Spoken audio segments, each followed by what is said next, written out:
Hey guys, Mac Double Tap. So here's part two of the Bug Out Bags for Beginners video. Let's talk about first aid. First of all, the importance.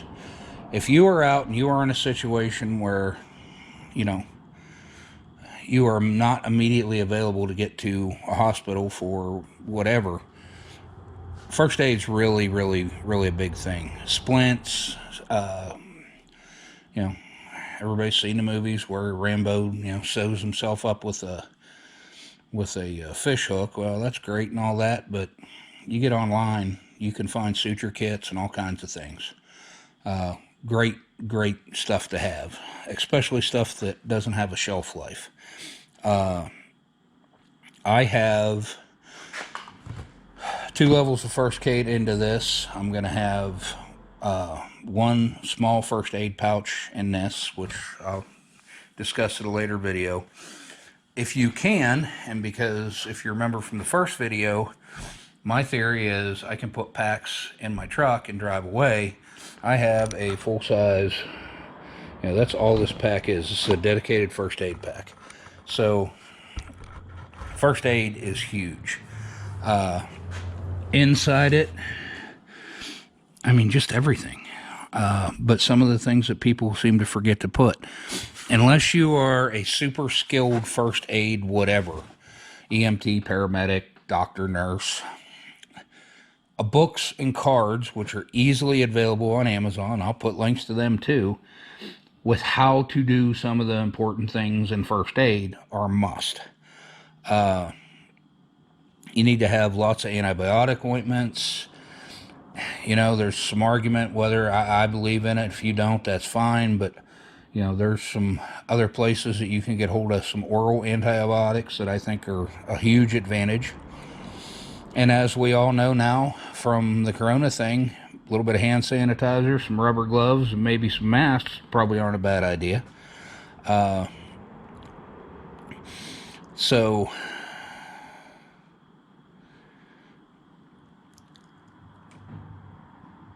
yeah, it's just a good first aid kit is everything.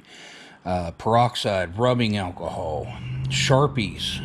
Sharpie date everything that goes in there. You can even take, and as things are about to expire, when you put it in your bag, look at the expiration date, write it on the deal. It says, hey, it's going to expire. Open up your cell phone. We have these beautiful cell phones now. You can go ahead 20 years in time. And if you're like me, I have the same load on my iPhone X that I had on my original iPhone. I just can keep continuously, I update this one to the next one. Everything I've ever put in my original iPhone is still in my iPhone 10. That's why I'll always be with iPhone. I will never go to an Android. But I'm sure Android does the same thing. If you're an Android guy, I'm not hacking on Android. But put a note in your calendar. Hey, peroxide expires, first aid kit peroxide expires in December of 2025 or whatever it is. So do that. Other things that you're going to want to consider. Antibiotics, prescription drugs that you have to live. Figuring out how to get a little bit of a supply of those. You may be able to talk to your doctor and have him and tell him what you're doing. Tell him, hey, I'm setting up a bag in case I have to leave my house and, things go bad for a couple of weeks or month or whatever. Can I have an extra prescription for that purpose? They're going to say yes or no. Now, I'm not telling you to break any laws, but I'm telling you there's just about nothing that you can find that the doctor will prescribe you can't find on the internet if you really need to have it. So, that's all I'm going to say about that. In the top of your bag, keep an inventory sheet of everything that's in the bag and roughly where it is. That'll help somebody that has never been in that bag before find what they're looking for, first of all, whether it's a tourniquet or, splints or ace bandages or whatever. So that is stuff that you definitely need to consider too. If you're going to be leaving your home and you have female products aren't a bad idea. Along with that, I would suggest buying and dating and remembering they're there.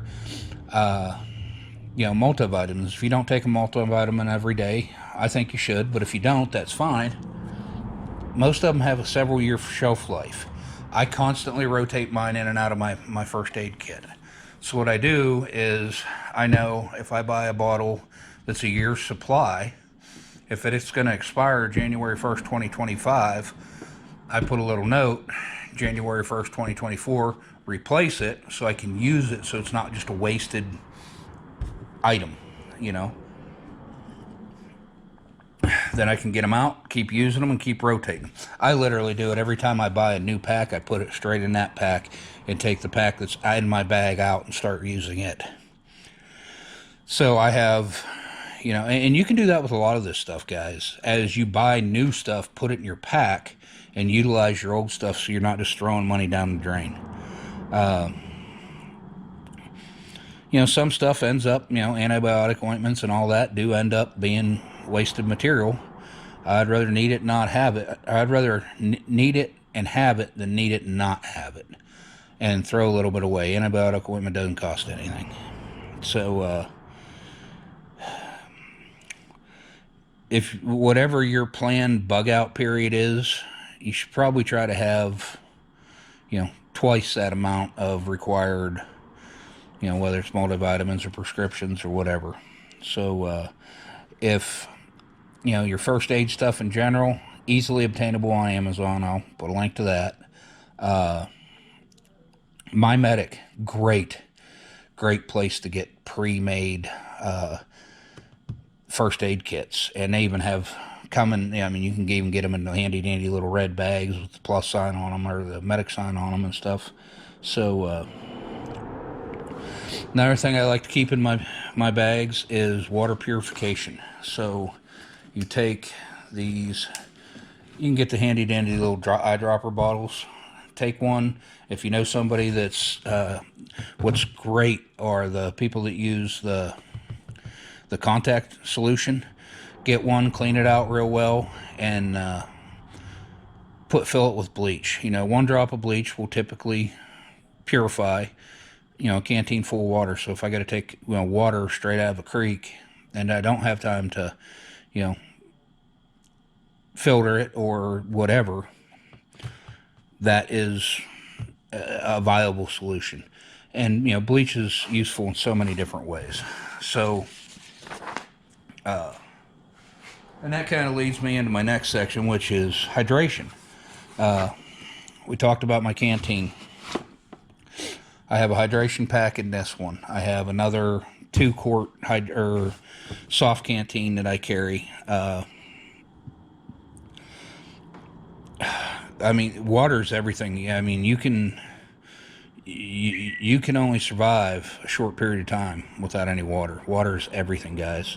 Now, if you're in a highly arid environment, you're probably going to have to carry more water, which means you're going to have to carry more weight. Here in northwest Pennsylvania, everywhere you work, there's an artesian spring bubbling up out of the ground. It is good, clean water, so we're very lucky here in that aspect. So I don't have to carry super high amounts of water, but I do have a really cool filtration system that I'm not only going to show you, I'm going to teach you how to build.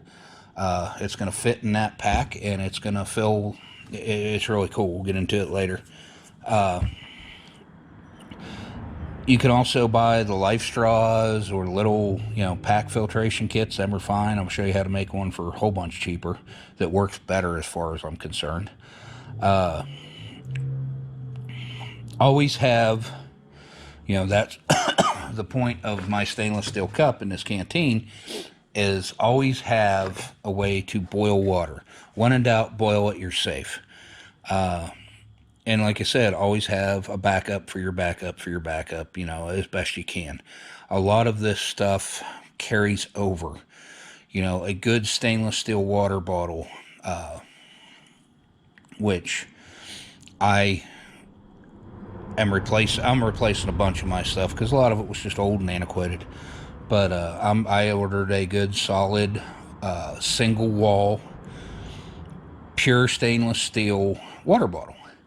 And the whole point of that is it's going to go on the pack. It's got a plastic lid, which I'm not happy about that, but I couldn't find one with a stainless steel lid like I wanted that would truly seal. So good plastic lid. When in doubt, I can fill it with water, set it in some coals, boil it direct, these double wall cups and containers, you can still boil stuff in them, but boy, it's a whole lot harder.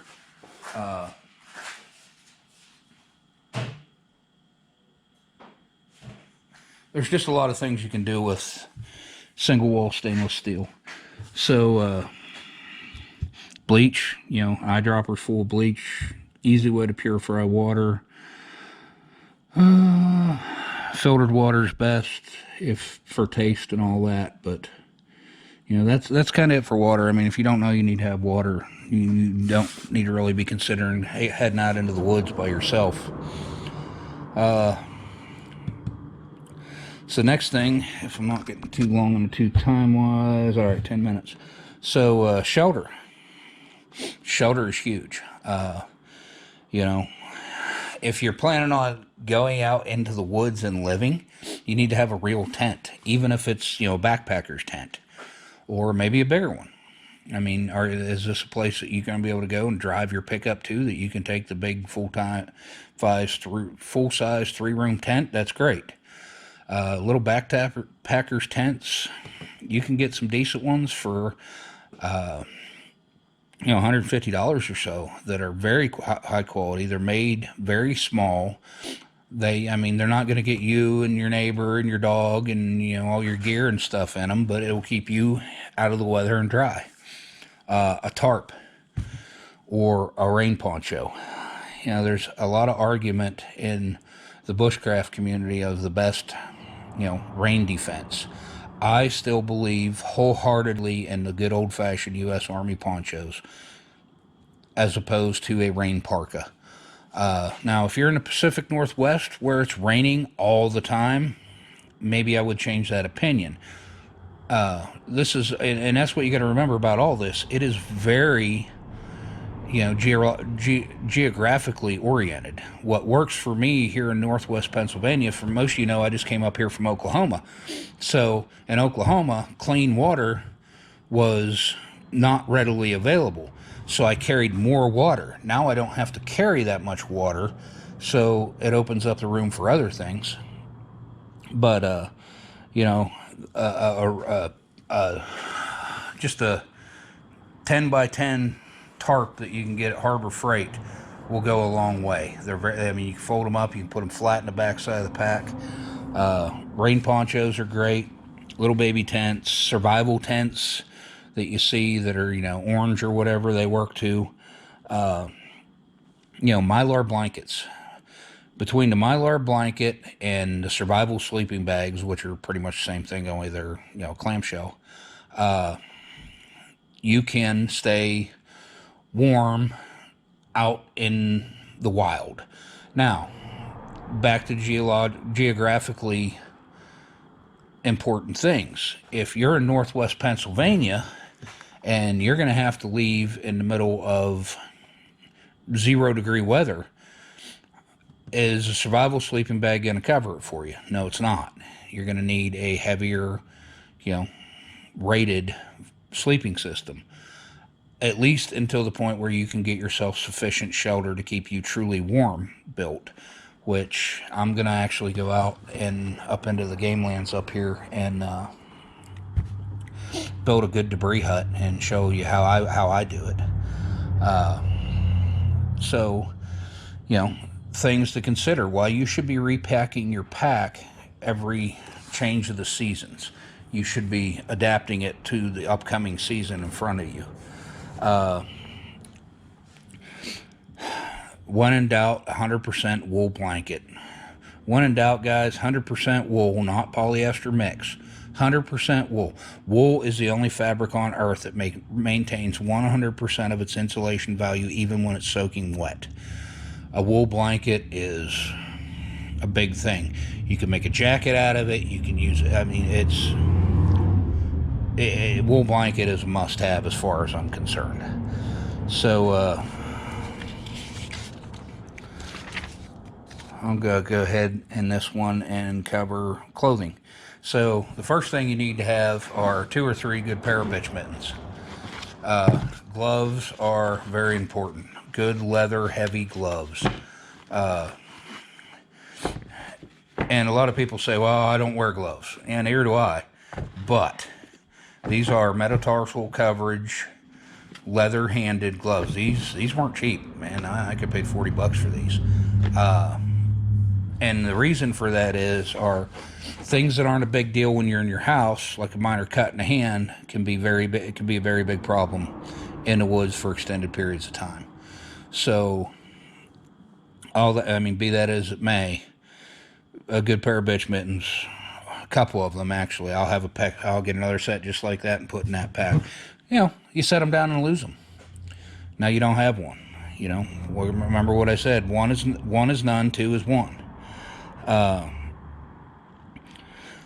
extra good set of clothes. Pretty much the same thing you would wear out the door. Good ripstop pants. 511 Tactical makes great pair of pants. There's never any. I mean, go to military surplus store and get army camouflage ones if that's what you want.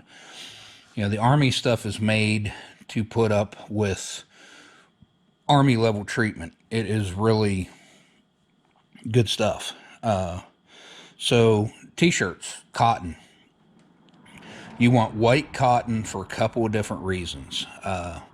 You could filter things with it if you have to. You can make char cloth if you have to. There's so much you can do with white cotton or black cotton. I'm not a big fan of the white because of the coloring. I figure if I'm in the woods, I'm going to be hiding. I do carry some white cotton shirts, and I carry some black ones regardless. Just remember, if you're filtering stuff, if you're using a black shirt, there's dye in it. But, socks, and underwear. There's nothing more morale breaking than being able to smell your own ass. You need to have several pairs of underwear and a lot of socks. Your feet are everything. I have 3 or 4 pair of socks in this, and I have them vacuum sealed, and they're good heavy socks, and I'll put 2 or 3 pairs in there, plus a pair of 100% wool socks for the wintertime. Again, wool is the only thing on earth that maintains its insulation value soaking wet. So in the wintertime or the springtime when it's getting cold, not quite freezing, but my feet are probably going to get wet, wool socks. Again, your sweatpants and sweatsuit for, being out and about. Maybe you need to wash your clothes so your ass don't stink. And you're kind of hanging around camp or whatever, you can throw your sweatsuit on, be a little bit more comfortable. Along with that, what I call camp slippers. Some people call them water shoes. Little slip-on pair of shoes. First of all, if you have to go into a creek, say you have to have no choice, but you're going to spend some time in the water. You don't want to get your boots soaking wet because then you have to dry them, and that's not good. A good pair of heavy water shoes. A, you can wear them around the camp. B, you walk through the creek because you never know when somebody's thrown a bottle in there. And the last thing you want in a survival situation is to be walking across the creek bottom and cut the bottom of your foot. So they work great around the camp for camp slippers, and they work great if you need to spend some time in the water. Say you got to go fishing. Say you're going to go noodling to find some food, whatever you're going to do. Poncho, rain ponchos. I have one in this pack. I'll have one in that pack. I'm a big fan of the ponchos. If it starts raining, I can throw it on, take it out, put my pack back on, put the poncho on, and it keeps not only my pack but myself dry, or reasonably dry. Can make shelter out of it. There's so much you can do with the poncho. Hat. I always wear a ball cap, but a good, heavy, thick hat. 1, to keep the sun off you, or 2, if it's cold, most of the heat of the body will escape through your head. So, think out your wardrobe selection just fine. If your plan is going to be found, bright colors. If your plan is going to be to hide, dark colors for camouflage, right? So, I'm going to stop there with part 2. That covered the basics. I'm still covering the basics of what you're trying to put into this. As this series progresses, and there's probably going to be 10 or 12, maybe even 14 videos in this. as this series progresses, I will start to show you how I pack it together and all that stuff. So it's not going to just all be me standing here talking, you staring at a bag. Anyway, the things I've talked about so far, I'll have links in the description and of where you can get them, the stuff that I specifically use, and like the Lalo boots, man, them things, whew, they're not cheap, but next to your sidearm, it really is probably the most important thing you can put, you know, that you're going to be leaving with. So, like I said, links in the descriptions. Like, share, and subscribe, and check out part 3 of the series. It'll be in the description as well once it's up.